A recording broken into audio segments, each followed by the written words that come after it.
करना चाहिए, बड़े मालिक हैं, हम इस भाव से लगे ना, संकट निवृत्ति के लिए, धन प्राप्ति के लिए, पद अधिकार की प्राप्ति के लिए बहुत बढ़िया है। गलत आश्रय लेने से अच्छा है सच्चिदानंद प्रभु का आश्रय लेकर अपनी कामनाओं की पूर्ति करे। अगर प्रभु से कामनाओं की पूर्ति की अंदर भावना रखेगा तो उसका मंगल ही मंगल होता चला जाएगा, कामनाओं की भी पूर्ति होगी और भगवान का शुद्ध मार्ग भी मिल जाएगा, क्योंकि आश्रय उसने बोध स्वरूप भगवान का लिया है ना। तो हम तो अज्ञानी हैं, लेकिन वो तो ज्ञान स्वरूप है ना। जैसे किसी बात की पुष्टि के लिए उदाहरण से पुष्ट हो जाता है।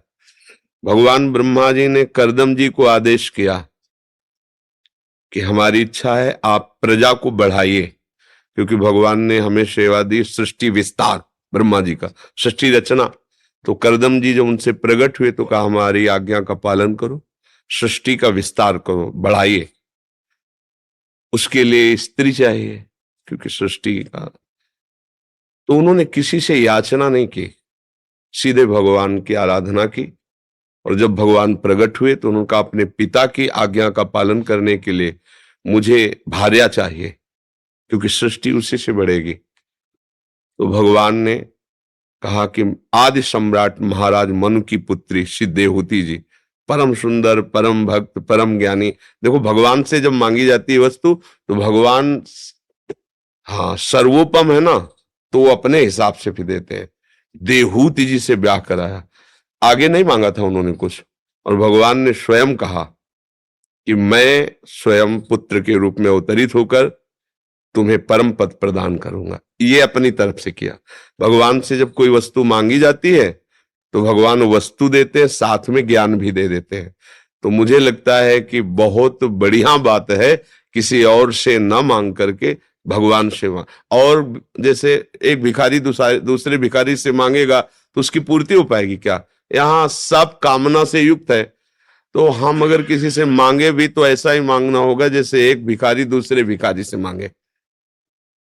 अच्छा, देवता लोग जो हैं वो दाता नहीं है, वो कर्म के मंत्री हैं। जैसे दुकान में जाओ तो दुकानें खुली, वो दान घर थोड़ी है। 100 रुपया है तो 100 रुपया की चीज ले लो, 500 तो 500 की चीज ले लो, नहीं है तो हटा दिए जाओगे दुकान। समय क्यों बर्बाद करे, चल बात।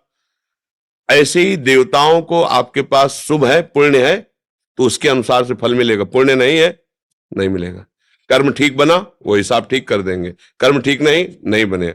लेकिन भगवान का दरबार ये दुकान नहीं है, ये अपना घर है।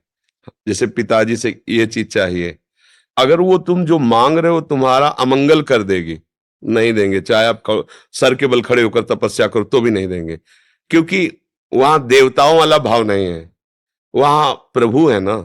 तेरा मंगल होगा ऐसा नहीं हो सकता, मंगल भवन भगवान वो नहीं देंगे।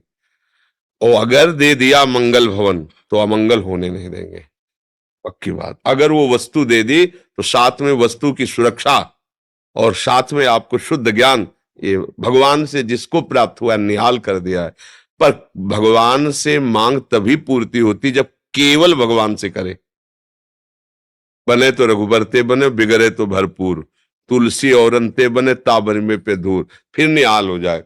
जैसे उदाहरण में झिड़क दिया सुरुचि जी ने कि तू सुनीति के गर्भ से पैदा हुआ है, इस सिंहासन पर बैठे हुए महाराज उत्तानपाद की गोद में बैठने का यद्यप अधिकारी है, पर उन्होंने अपनी रुचि के प्रतिकूल चेष्टा देखी ना, उनका नाम सुरुचि है। जा पहले नारायण का भजन करो, मर, और मर के मेरे गर्भ से प्रकट हो तब इसका अधिकारी होगा। वो अपनी माँ के पास गए, बोले माँ ऐसा भी माता ने कहा है। उनके आंसू आ गए कि बड़ी रानी तो हम ही हैं, उनको ऐसा नहीं बोलना चाहिए, पर महाराज तो हमारा बिल्कुल आदर नहीं कर रहे हैं, क्योंकि नवीन हो तो। बेटा माता ने ठीक कहा है, तुम्हें जो कुछ चाहिए भगवान नारायण से मांगो जाकर, हम तो किसी तरह तुम्हें नहीं दे पाएंगी, क्योंकि महाराज रानी के अधीन है और बड़ी रानी ये थी। जाओ, हमारा आशीर्वाद है, तुम्हारी भगवान हरि रक्षा करेंगे।